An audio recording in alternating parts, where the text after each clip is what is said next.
ಬೆಂಗಳೂರಿನವರೆಗೂ ಕೂಡ ಹಬ್ಬಿದೆ ಎಸ್ಐಟಿ ತನಿಖೆಯ ವ್ಯಾಪ್ತಿ. ಬೆಂಗಳೂರಿನ ಮನೆಗೆ ಎಸ್ಐಟಿ ಲಗ್ಗೆ ಬೆದರಿಸಿದ್ರ ಜಯಂತ್. ಚೆನ್ನಯ್ಯನ ಜೊತೆಗಿನ ನಂಟನ್ನ ಒಪ್ಪಿಕೊಂಡಂತಹ ಜಯಂತ್, ಚೆನ್ನಯ್ಯ 3 ದಿನ ನನ್ನ ಬೆಂಗಳೂರಿನ ಮನೆಯಲ್ಲಿ ಇದ್ದಿದ್ದು ನಿಜ.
ಬೆಂಗಳೂರಿನವರೆಗೂ ಕೂಡ ಹಬ್ಬಿದಂತಹ ಎಸ್ಐಟಿ ತನಿಖೆಯ ವ್ಯಾಪ್ತಿ. ಬೆಂಗಳೂರಿನ ಮನೆಗೆ ಎಸ್ಐಟಿ ಲಗ್, ಬೆದರಿಸಿದ್ರ ಜಯಂತ್.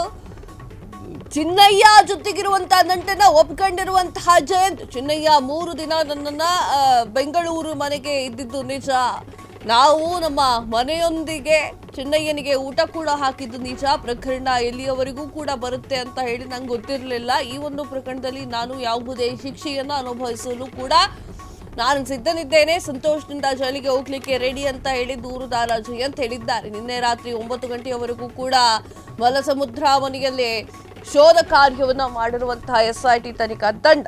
ವೀಕ್ಷಕರೇ, ಜಯಂತ್ ಟಿ ಇದ ಸಾಕ್ಷ್ಯದಾರ 2 ಆಗಿ ಬಂದಿರುವಂಥದ್ದು. 2ನೇ ಸಾಕ್ಷ್ಯದಾರ ಜಯಂತ್ ಟಿ, ಅಬ್ಬರದಿಂದ ಬಂದಿರುವಂಥದ್ದು ಜಯಂತ್ ಟಿ. ಈ ದೂರುದಾರ, ಅನಾಮಿಕಾ ದೂರುದಾರ ಚಿನ್ನಯ್ಯ ಏನಿದ್ದಾನೆ, ಚಿನ್ನಯ್ಯ ಒಂದೊಂದು ಕಡೆಗೆ ಒಂದೊಂದು ಜಾಗದಲ್ಲಿ ಇಲ್ಲಿ ಹೂತಾಕಿದ್ದೀನಿ ಅಗಿರಿ ಅಂತ ಹೇಳಿ ತೋರಿಸ್ತಾ ಇರುವಂತಹ ಸಂದರ್ಭದಲ್ಲಿ ಜಯಂತ್ ಟಿ ಎನ್ನುವಂತಹ ಮನುಷ್ಯನ ಎಂಟ್ರಿ ಆಗುತ್ತೆ ಎಸ್ಐಟಿ ತನಿಖಾ ತಂಡಕ್ಕೆ. ದೂರುದಾರ 2 ಬಂದಿದ್ದಕ್ಕೆ ಎಸ್ಐಟಿ ತನಿಖಾ ತಂಡ ಸ್ವಲ್ಪ ಸೀರಿಯಸ್ ಆಗಿ ತಗೊಳುತ್ತೆ. ಮೊದಲೇ ಸೀರಿಯಸ್ ಆಗಿ ತಗೊಂಡಿರತ್ತೆ ಎಸ್ಐಟಿ ತನಿಖಾ ತಂಡ, ಏನು ಕಾಮಿಡಿಯಾಗಿ ತಗೊಂಡಿರಲ್ಲ. ಇನ್ನೂ ಸೀರಿಯಸ್ ಆಗುತ್ತೆ ಈ ಒಂದು ಪ್ರಕರಣ.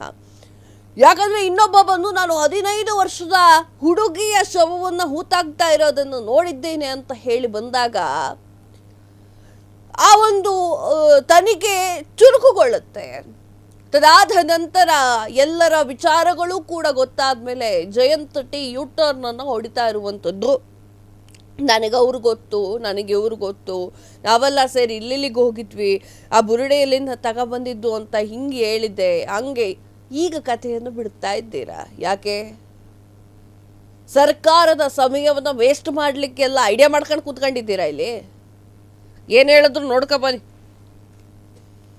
ಎಲ್ಲ ನಮ್ಮ ಸೌಜನ್ಯ ಪರ ಹೋರಾಟ ನಮಸ್ತೆ. ಏನಗಳನ್ನು ಊತಾಕಿರೋ ಪ್ರಕರಣದಲ್ಲಿ ಭೀಮಾ ಎಂಬುವರು ಬಂದು ಏನವನ್ನು ತೆಗೆದುಕೊಡ್ತೀನಿ ಎಂಬ ಒಂದು ವಿಷಯದಲ್ಲಿ ತನಿಖೆ ಆಗ್ತಾಯಿದೆ. ಇಂಥ ಸಂದರ್ಭದಲ್ಲಿ ಭೀಮನ ಪರಿಚಯ ಆಗಿರೋದು ಏಪ್ರಿಲ್ ತಿಂಗಳು, ಅಂದರೆ ಒಂದು 5 ತಿಂಗಳ ಹಿಂದೆ ನನಗೆ ಪರಿಚಯ ಆಗಿರೋದು. ಪರಿಚಯ ಆಗಿ ಅಂದರೆ ವಕೀಲ ಹತ್ರ ಕರ್ಕೊಂಡು ಹೋಗಬೇಕಿತ್ತು. ಅದೇ ಥರ ವಕೀಲ ಹತ್ರ ಕರ್ಕೊಂಡು ಹೋದೆ. ವಕೀಲ ಹತ್ರ ಬಿಟ್ಟೆ. ಅವತ್ತು ನೈಟು 1-2 ದಿನ ಉಳ್ಳಿಕ್ಕೆ ನನ್ನ ಮನೆ ವ್ಯವಸ್ಥೆ ಮಾಡಿದೆ. ಆನಂತರ ವಕೀಲ ಅಂದರೆ ಸರ್ವೋಚ್ಚ ನ್ಯಾಯಾಲಯಕ್ಕೆ ಏನೋ ಒಂದು ದಾಖಲೆನೆಲ್ಲ ತಯಾರು ಮಾಡಿಕೊಳ್ಬೇಕಿತ್ತು. ಅದರ ಪ್ರಕಾರವಾಗಿ ವಕೀಲ ಹತ್ರ ಬಂದು ಹೋಗ್ತಾ ಇದ್ದ. ಮೊದಲನೇ ಸಾರಿ ಬಂದ, 2 ದಿನ ಇದ್ದ, ಹೋದ, ತಿರ್ಗಾ ಬಂದಿದ್ದ, ವಕೀಲ ಹತ್ರ ಬಂದು ತಿರ್ಗಾ ಹೋದ. 3ನೇ ಸರಿ ಬರುವಾಗ, 3ನೇ ಸರಿ ಸರ್ವೋಚ್ಚ ನ್ಯಾಯಾಲಯಕ್ಕೆ ಹೋಗಬೇಕಿತ್ತು. ಹೋಗುವಾಗ ಒಂದು ಬ್ಯಾಗ್ ಹಿಡ್ಕೊಂಡು ಬಂದ. ಅದರಲ್ಲಿ ಒಂದು ಮೆಟೀರಿಯಲ್ ಇತ್ತು. ಆ ಮೆಟೀರಿಯಲನ್ನು ನಾನು ಬೆಂಗಳೂರಿಂದ ಡೆಲ್ಲಿಗೆ ಸಾಗಿಸಿ, ಡೆಲ್ಲಿಯಿಂದ ಮಂಗಳೂರಿಗೆ ಸಾಗಿಸಿದೆ. ಅಂದರೆ ಮಂಗಳೂರಲ್ಲಿ ಪ್ರಕರಣ ದಾಖಲಾಗ್ತಾಯಿದೆ. ಆವಾಗ ಮಂಗಳೂರಲ್ಲಿ SP ಆಫೀಸಿಗೆ SP ತೋರಿಸಬೇಕು ಎಂಬ ಉದ್ದೇಶದಿಂದ ಆ ಮೆಟೀರಿಯಲನ್ನು ಮಂಗಳೂರಿಗೆ ತಂದಿದ್ದೆ. ಈ ಒಂದು ಪ್ರಕರಣದಲ್ಲಿ ನನ್ನ ಮನೆಯಲ್ಲಿ 2 ಉಳಿದುದಕ್ಕೂ ಆ ಮೆಟೀರಿಯಲ್ ತಂದು ಆ ಡೆಲ್ಲಿಗೆ ಹೋಗಿ ಮಂಗಳೂರಿಗೆ ಬಂದದಕ್ಕೆ ಇವತ್ತು ಒಂದು SIT ತನಿಖೆ ಆಗ್ತಾಯಿದೆ. SIT ತನಿಖೆ ಸಂತೋಷವಾಗಿ ಸ್ವೀಕರಿಸ್ತೀವಿ. ಅಂದರೆ ಸತ್ಯ ಅಡಗಿದೆ.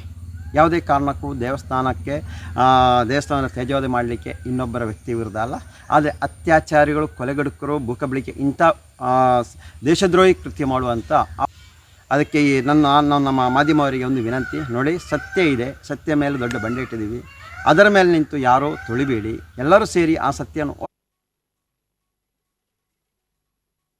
ಕುಂತ್ಕೊಂಡ್ರೆ SIT ತನಿಖಾ ತಂಡದ ದಿಕ್ಕನ್ನು ತಪ್ಪಿಸುವಂತಹ ಯತ್ನವನ್ನ ಎಷ್ಟೋ ಜನ ಮಾಡಿದ್ದೀರಿ ನೀವು ಆ್ಯಂಡ್ ನಿಮ್ಮ ಟೀಮ್. ಇದರ ಬಗ್ಗೆ ಏನು ಹೇಳೋಣ? ಸರ್ಕಾರದ ಟೈಮ್ ವೇಸ್ಟ್, ಜನಗಳ ದುಡ್ಡು ವೇಸ್ಟ್, ಕಟ್ಟಿರುವಂತಹ ತೆರಿಗೆಯಲ್ಲಿ SIT ತನಿಖಾ ತಂಡವನ್ನ ಅಲ್ಲಿಗೆ ಬೇಕಾಗಿರುವಂತಹ ವಸ್ತುಗಳನ್ನ ಹಾಗೂ ಸೌಕರ್ಯಗಳನ್ನ ಕೊಟ್ಟಿದ್ದೀರಿ. ಈಗ ನಿಮ್ಮ ಕಥೆಗಳಿಗೆ ಹೌದೌದನ್ನಬೇಕಾ? ಎಸ್, ಅವ್ರು ಹೇಳ್ತಾ ಇರೋದೇನು ಅಂತಂದ್ರೆ, ನನ್ನ ಮನೆಯಲ್ಲಿ ಚಿನ್ನಯ್ಯ ಇದ್ದಿದ್ದು ನಿಜ. ಚಿನ್ನಯ್ಯನನ್ನ 3 ದಿನ ನಾನು ಬೆಂಗಳೂರು ಮನೆಯಲ್ಲಿ ಇಟ್ಕೊಂಡಿದ್ದೆ. ನಮ್ಮ ಮನೆಯವರು ಚಿನ್ನಯ್ಯನಂಗೆ ಊಟ ಹಾಕಿದ್ರು. ಜಯಂತ್ ಅವರ ಹೆಂಡತಿ ವಿಚಾರಣೆ ಮಾಡಬೇಕಾದ್ರೆ ಮಾಧ್ಯಮದಲ್ಲಿ ಸಾಕಷ್ಟು ಹೇಳಿದ, ಹೌದು ಒಪ್ಕೊಂಡವಳು ಅವಳು ಕೂಡ, 3 ದಿನ ಅನ್ನ ಹಾಕಿದ್ದೀನಿ ನಾನು ಅಂತ. ಏನು ಮಾಡೋಕೆ ಹೊರಟಿದ್ರು? ಎಲ್ಲಿಗೆ ತಗೊಂಡು ಬಂದು ನಿಲ್ಲಿಸ್ಬೇಕು ಈ ಒಂದು ಪ್ರಕರಣವನ್ನ ಅಂದ್ಕೊಂಡಿದ್ರಿ? SIT ತನಿಖಾ ತಂಡ ಎಂಟ್ರಿ ಕೊಡುತ್ತೆ ಅಂತ ಗೊತ್ತಿರಲಿಲ್ವಾ? ಇದು ರಾಜ್ಯದಲ್ಲಿ ನಡೀತಾ ಇರುವಂತಹ ಗಂಭೀರ ಆರೋಪ ಅಂತ ಗೊತ್ತಿರಲಿಲ್ಲ. 9 ಗಂಟೆಯವರೆಗೂ ಕೂಡ, ನಿನ್ನೆ ರಾತ್ರಿ 9 ಗಂಟೆವರೆಗೂ ಕೂಡ ಮಲ್ಲಸಮುದ್ರ ಮನೆಯಲ್ಲಿ ಶೋಧ ಕಾರ್ಯವನ್ನು ನಡೆಸಿದ್ದಾರೆ SIT ತನಿಖಾ ತಂಡ. ಜಯಂತ್ ಟಿ, ತಾವು ಸಿಕ್ಕಾಕೊಳ್ತೀರಾ ಅಂತ ಹೇಳಿ ಈಗ ಒಪ್ಕೊಳ್ತಾ ಇದ್ದೀರಾ?